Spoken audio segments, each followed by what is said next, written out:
Hé, regarde ce que j'ai trouvé sous le lit de ma mère. Wow! Lance les dés, David, ils portent chance. Ils partent dans tous les sens. Ça éblouit. Tu vois ce que je vois? Tu crois qu'on a bien fait? Ah! Attends, on est en vie? Oh, j'ai cru qu'on était fichus. Génial. Alors, qu'est-ce qu'on fait maintenant? C'est qui ça? Haha, place au jeu.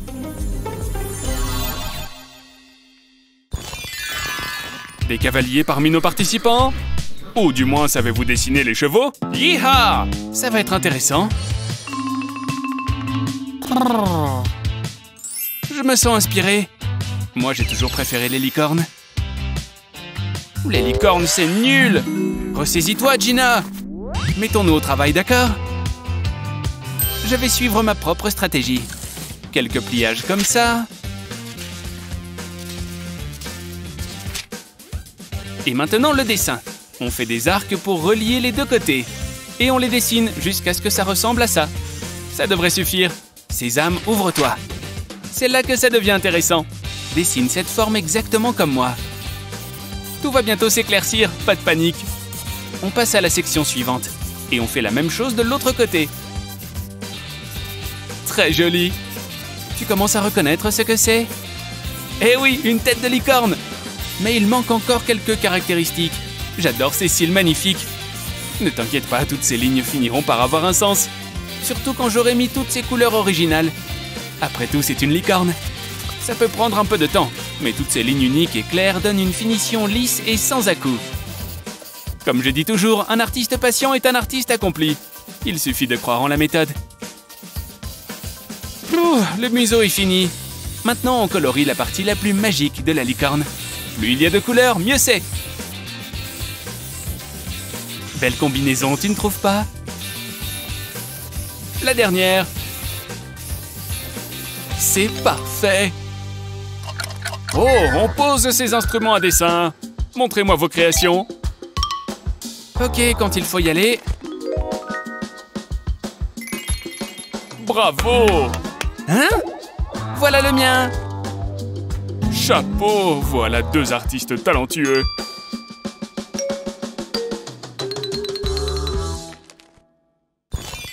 Ça vous dit de nager au milieu des poissons? Oh, carrément! Des flots d'inspiration me viennent. Ce n'est pas le cas de tout le monde. Oh, comment fait Gina pour si bien dessiner les poissons? Hé, Gina, un fantôme! Haha, voilà! Quoi? Oh, tu vas voir, David. Ce n'est pas ce qui va me décourager. Un véritable artiste peut créer à partir de n'importe quoi. Ce motif peut tout à fait convenir. Il suffit de sortir des sentiers battus. Tout le contraire du poisson dans son bocal. Ils n'ont pas à être identiques. Chacun peut avoir son style, tu vois. Mais avec un peu de couleur, le poisson prend vie. Tu vois, comme ça j'utilise ma technique des lignes. C'est comme ça que je colorie les écailles. Avec les contours, le dessin reste clair. J'utilise la même méthode pour les deux autres poissons. Mais comme les motifs sont différents, on change de palette de couleurs. Mais une touche de violet va lui donner plus de caractère. Ce sont des couleurs complémentaires après tout. Mais le turquoise reste mon préféré. C'est pour ça que j'ai gardé le meilleur pour la fin. Le orange et le bleu vont toujours bien ensemble. Quelle couleur mettre au milieu? Du jaune, bien sûr. Ça fait le lien entre les trois poissons, n'est-ce pas? La couleur joue un rôle essentiel pour ce dessin. C'est elle qui attire le regard. Ça rend les poissons très amusants.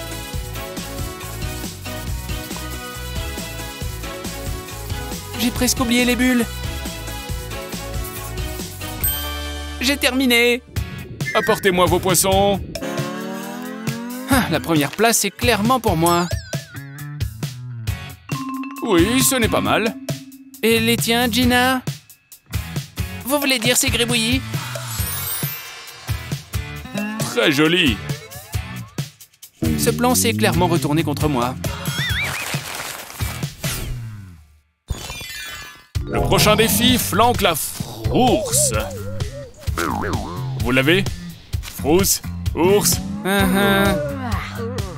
Je sais comment pimenter l'épreuve. Tu as raison, David. Remplis ma tasse. Ah, un peu pour toi. Un peu pour moi. Ça me fait plaisir. Ça sent bon. Il faudrait vous mettre à dessiner. Oups. Waouh, la marque des tasses. C'est dommage. Je peux peut-être m'en servir. Ça, c'est un heureux hasard. Je vais juste ajouter quelques formes et ça va faire un dessin génial. Je vais faire des petites oreilles mignonnes. Puis, je dessine le corps. Sans oublier ses petits bras. C'est avec le visage qu'il prend vie, tu vois. Choisir les couleurs est un jeu d'enfant, surtout quand on s'appelle l'ours brun. Il ressemble à l'ours en peluche que j'avais quand j'étais petit. Ce coloriage donne l'impression qu'il a des poils. N'oublions pas les pattes arrière. Parfait, il est adorable. Posez vos feutres. Oh là là! On a tous les deux fait un ours en peluche. Les grands esprits se rencontrent. Vous reconnaissez cet animal? Il nage et cancane, vous voyez? On dessine des canards maintenant? Ça y est, j'ai trouvé! David, regarde ces oiseaux. Salut les copains! Bien sûr! Commence par tracer le contour de ta main. Puis ajoute une forme de queue. Et une ligne de liaison comme ça. Puis une autre ici. Ensuite, dessine la queue. Enfin, la tête du canard. Que serait un oiseau sans son bec? Et pour moi, les oiseaux sont pleins de couleurs vives. Un peu comme les pans.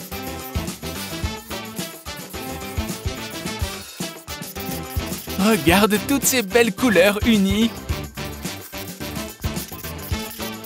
Qu'est-ce qui se marie si bien avec le rose, à ton avis? Le jaune, évidemment. Je suis sûr de remporter cette manche. Cet oiseau a l'air très heureux. Montrez-moi vos dessins. Et voilà!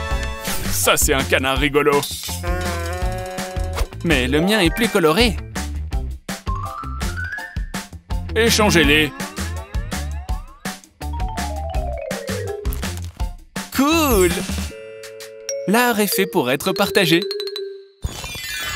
Tu crois que tu pourrais remporter un concours de dessin? Organise-en un avec tes amis et laisse ta créativité s'exprimer librement. N'oublie pas de partager cette vidéo avec tes potes. Tu as déjà vu ces vidéos? Abonne-toi à notre chaîne pour n'en manquer aucune.